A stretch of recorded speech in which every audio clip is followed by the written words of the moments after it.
Selamat sejahtera kepada para penonton. Saya Lee Kwek Hui. Boleh panggil saya Miss Lee.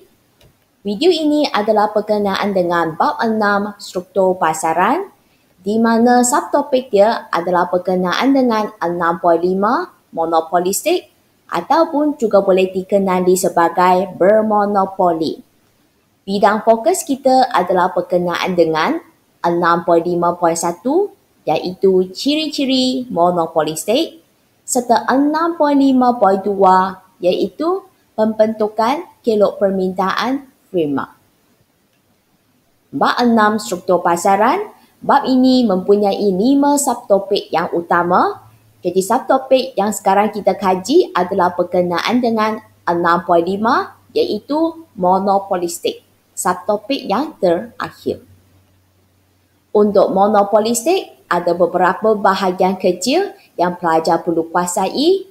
Yang pertama, berkaitan dengan ciri-ciri dia, diikuti dengan kelok permintaan firma, hasil firma, keseimbangan firma jangka pendek, keseimbangan firma jangka panjang dan akhirnya adalah berkaitan dengan persaingan bukan harga. Jadi sekarang marilah kita kaji subtopik kecil yang berkenaan dengan ciri-ciri monopolistik. Pasaran monopolistik bermonopoli. Okey, ini adalah contoh yang diberikan, okey, di mana kita sebenarnya telah belajar bahagian ini pada awal bab ini. Okey, jadi sekarang mari kita buat sikit ulang kaji yang berkaitan dengan pasaran monopolistik. Dari segi bilangan firma. Okey, kita kata bilangan firma dia adalah banyak, ramai pengeluar. Okey, ingat pengeluar itu sama dengan firma ya. Tetapi tidak sebanyak seperti pasaran persaingan sempurna. Jadi ayat ini membawa maksud bahawa sebenarnya PPS mempunyai bilangan firma yang paling banyak diikuti dengan pasaran monopolistik dan akhirnya barulah sambung dengan pasaran monopoli. Yang kedua, dari segi jenis barang yang dapat dibezakan. Dan selain daripada itu, dia juga dikenali sebagai pengganti hampir. Okey, cuba kita nak buat perbandingan sikit. Kalau dari segi PPS, kita kata itu adalah pengganti sempurna. Okey, kalau monopoli, kita kata tiada pengganti. Okey, jadi untuk bermonopoli, ingat dari segi jenis barang dia, kita kata pengganti hampir. Maksudnya barang dia boleh digantikan, okey, dengan barang lain. Dan dia adalah secara hampir, dia adalah lebih kurang sama lah. Okey, saya cuba bagi satu contoh. Sekarang dekat sini adalah shampoo Dove. Okey, kalau tiada shampoo Dove, kita boleh ganti dengan shampoo Rejoice ke, shampoo Pantene ke, dan sebagainya. Itulah sebab kita kata dia sebagai pengganti hampir. Sambung dengan kebebasan keluar masuk firma. Jadi untuk pasaran monopolistik ini dia adalah mempunyai kebebasan di mana dia adalah sama seperti PPS. Sebab PPS juga mempunyai kebebasan keluar masuk. Sambung dengan yang keempat, dari segi kuasa penentu harga, dia mempunyai sedikit kuasa untuk menentukan harga. Okey, kita cuba tengok dengan reti kata lain, kita kata pasaran monopolistik ini sebenarnya dia juga merupakan penentu harga di mana dia adalah sama dengan pasaran monopoli. Cuma beza dia dekat sini adalah monopolistik ini dia hanya mempunyai sedikit kuasa sahaja kalau berbanding dengan monopoli. Okey? Dan yang terakhir, aktiviti persaingan bukan harga. Okey, untuk aktiviti persaingan bukan harga ini untuk pasaran monopolistik dia adalah ada ataupun wujudnya persaingan bukan harga. Misalnya seperti kita kata buat pengiklanan, okey, dan sebagainya. Jadi ciri-ciri yang kita kaji dekat sini adalah secara umum punya. Nanti kita hanya perlu spesifik beberapa ciri yang perlu dikaji untuk pasaran monopolistik. Okey, jadi marilah kita tengok ciri yang kita akan kaji dengan lebih mendalam. Ciri-ciri dia adalah terdiri daripada Bilangan firma yang relatif banyak diikuti dengan ciri yang kedua iaitu barang boleh dibezakan, dan ciri yang ketiga pula kebebasan keluar masuk pasaran, dan yang terakhir wujudnya persaingan bukan harga. Jadi ini adalah 4 ciri yang kita akan kaji dengan lebih terperinci. Sekarang marilah kita tengok ciri yang pertama iaitu berkenaan dengan bilangan firma yang relatif banyak. Ciri-ciri dia.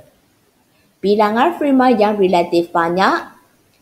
Bilangan firma adalah banyak tetapi tidak sebanyak seperti PPS. Okey, jadi ingat PPS mempunyai bilangan firma yang paling banyak diikuti dengan monopolistik dan akhirnya adalah monopoli. Untuk yang firma monopolistik ini, dia adalah kira yang kedua banyaklah dari segi bilangan firma dia. Output yang dihasilkan oleh firma adalah kecil berbanding dengan pasaran. Okey, ayat ini bermaksud sebab kita kata dalam pasaran ini mempunyai firma yang agak banyak kan.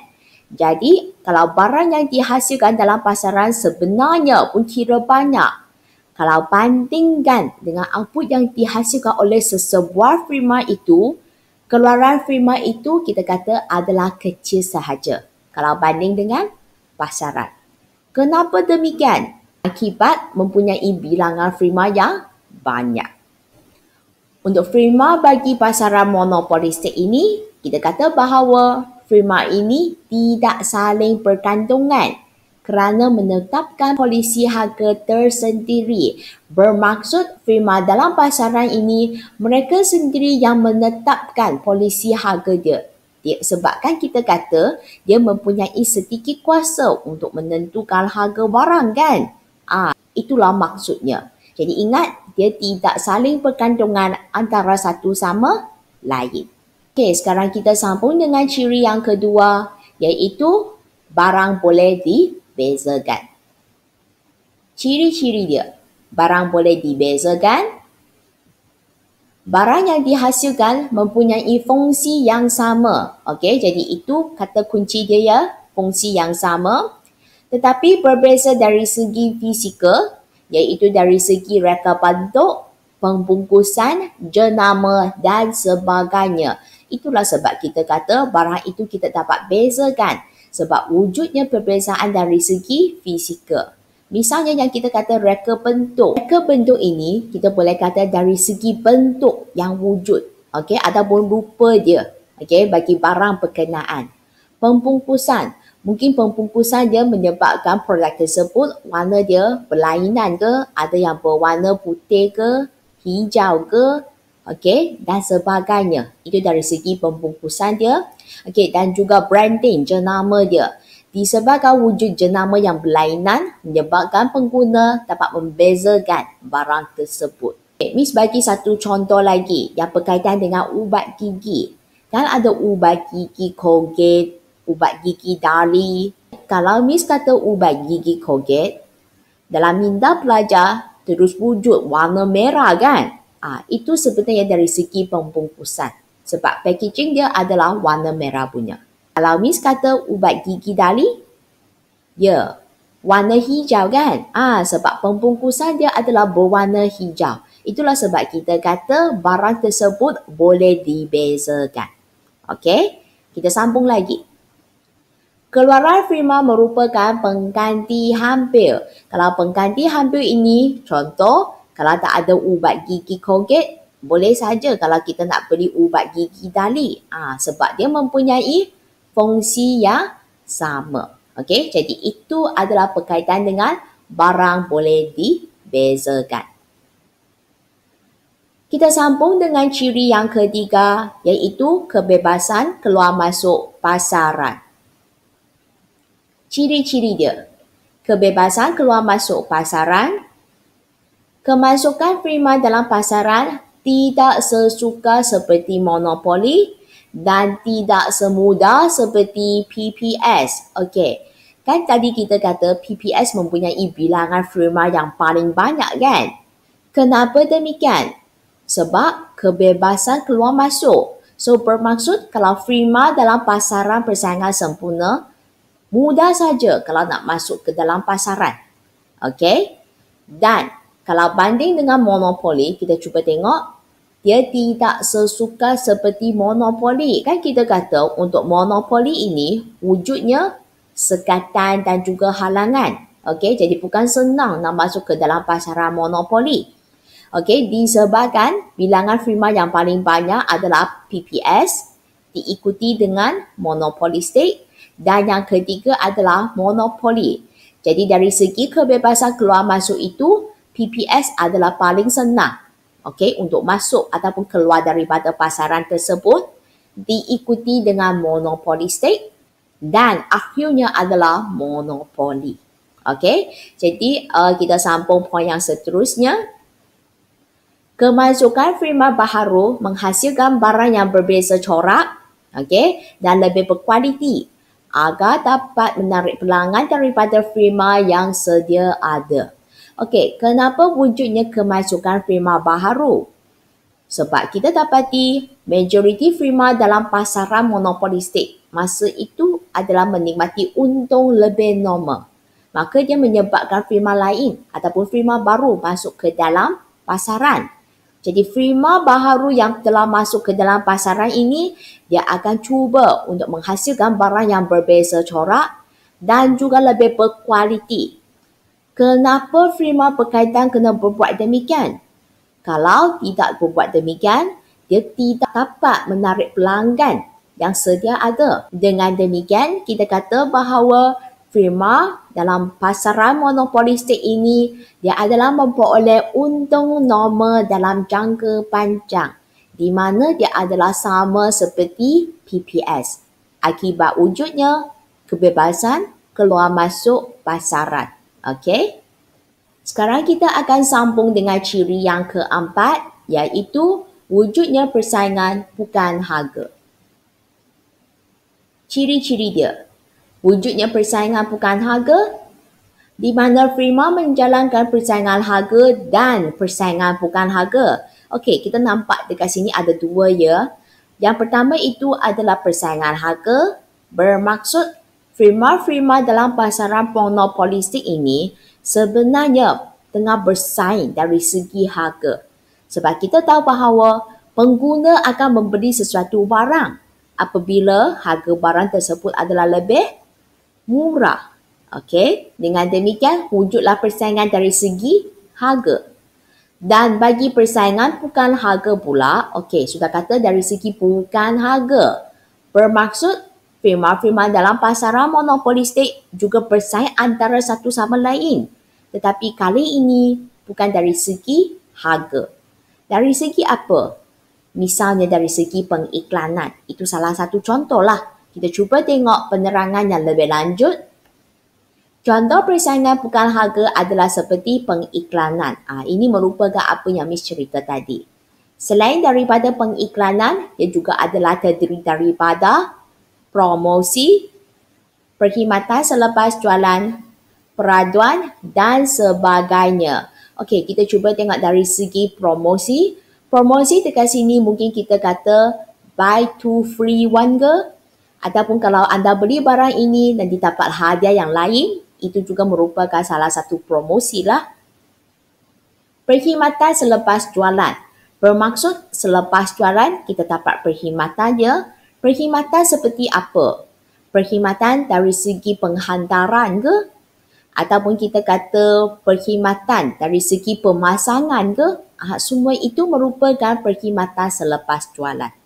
Okey, di mana sebenarnya pelanggan pun agak utamakan perkhidmatan yang ditawarkan ini. Selain daripada itu ada peraduan. Kalau katakan anda sudah beli produk tersebut, nanti lampirkan resit dia dan kemudian menyertai peraduan.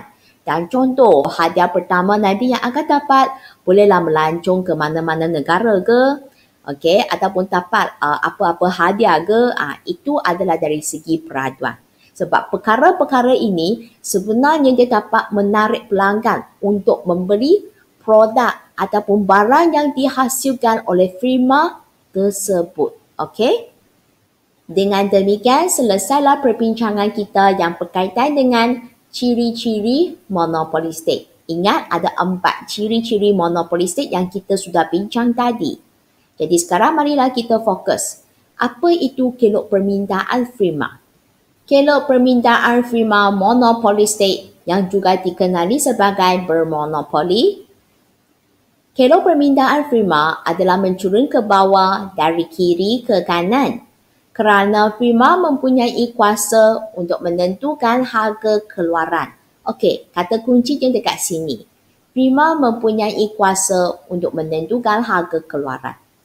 Okey, cuba Miss nak beritahu bahawa monopoli juga mempunyai kuasa untuk menentukan harga kan?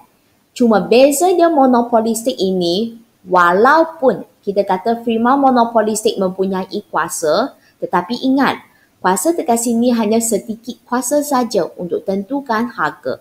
Ingat, itu adalah untuk monopolistik. Okey? Kalau permintaan firma adalah bersifat anjau, okey, ini kata kunci dia, bersifat anjau ataupun kita kata landai pun boleh. Kenapa demikian? Akibat mempunyai bilangan pengganti yang banyak. Okey, dan masa anda belajar bab 3, kan kita belajar penentu keanjalan permintaan kan? Salah satu penentu keanjalan permintaan kan kita kata wujudnya barang pengganti. Dan kita kata semakin banyak barang pengganti, semakin anjau permintaan. Okay? Jadi that's why dekat sini kita kata mempunyai bilangan pengganti yang banyak kan. Dengan demikian kita kata barang yang dihasilkan oleh firma dalam pasaran monopolistik adalah bersifat anjau. Lagi satu perkara adalah berkaitan dengan kelok AR. Kita kata bahawa kelok permintaan firma monopolistik ini juga merupakan kelok hasil purata iaitu AR. Dengan reti kata lain, DD sama dengan AR dan juga sama dengan P. Inilah dia nampak. P sama dengan DD sama dengan AR. Merupakan apa yang Miss beritahu tadi lah. Okey, dan ini adalah kelok permintaan firma monopolistik. Okey, maka kita dapat paksi Y dekat sini memang kita akan labelkan P. Tetapi kenapa ada R dekat sini? Sebab kita ada tunjuk AR. Okey, sebagai syarat dia. Dan paksi X dia adalah Q unit. Okey, disebabkan kita kata firma monopolistik ini mempunyai sedikit kuasa untuk menentukan harga kan?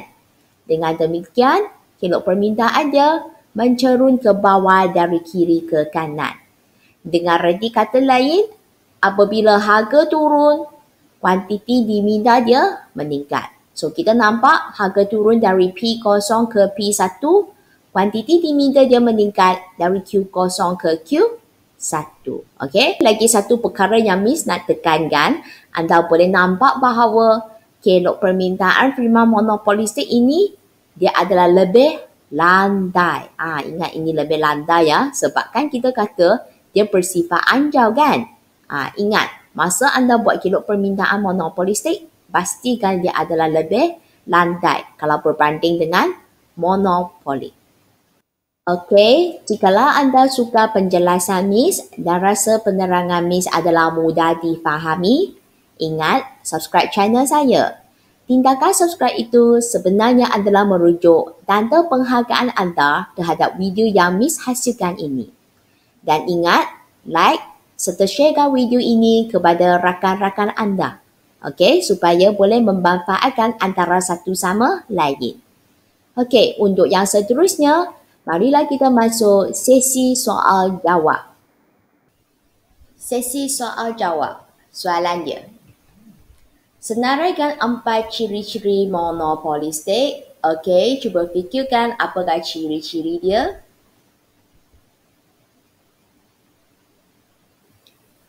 Okay, dapat ke? Okay, Miss cuba beri bantuan sikit. Marilah kita tengok gambar yang berkaitan. Okey, diikuti dengan yang kedua, yang ketiga dan yang keempat.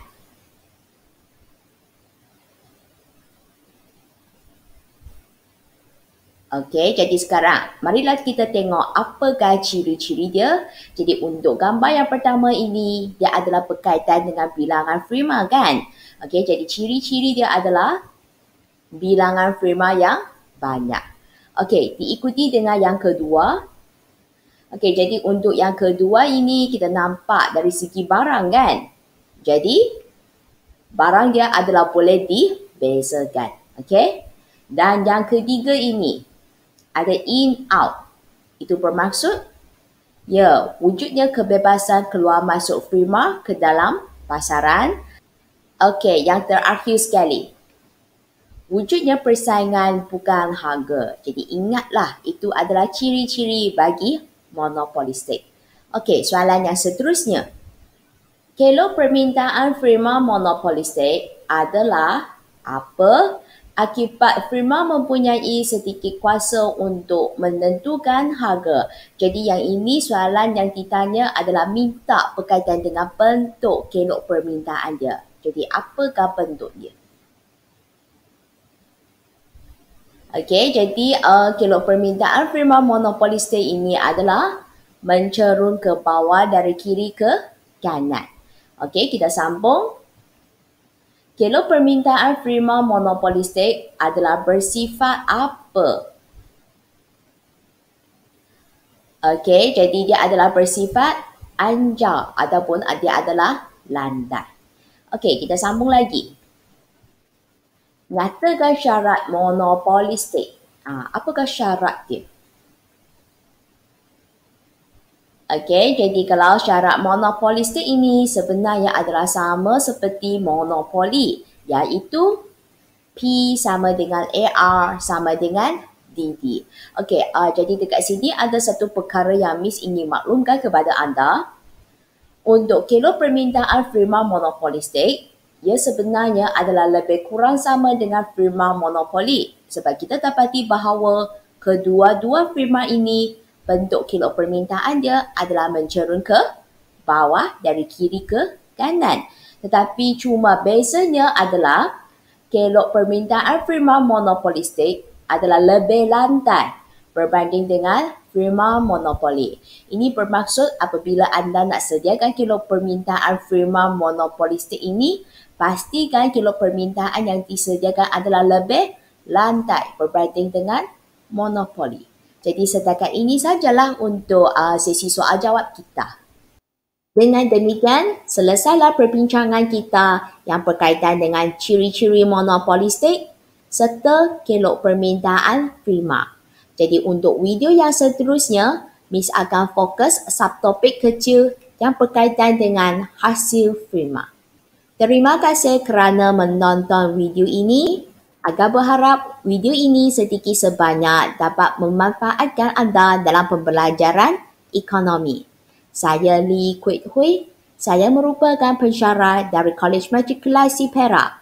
Saya juga merupakan peserta bagi Akademi YouTuber Guru Malaysia. Kita jumpa lagi pada video yang seterusnya. Sekian, terima kasih. Bye-bye.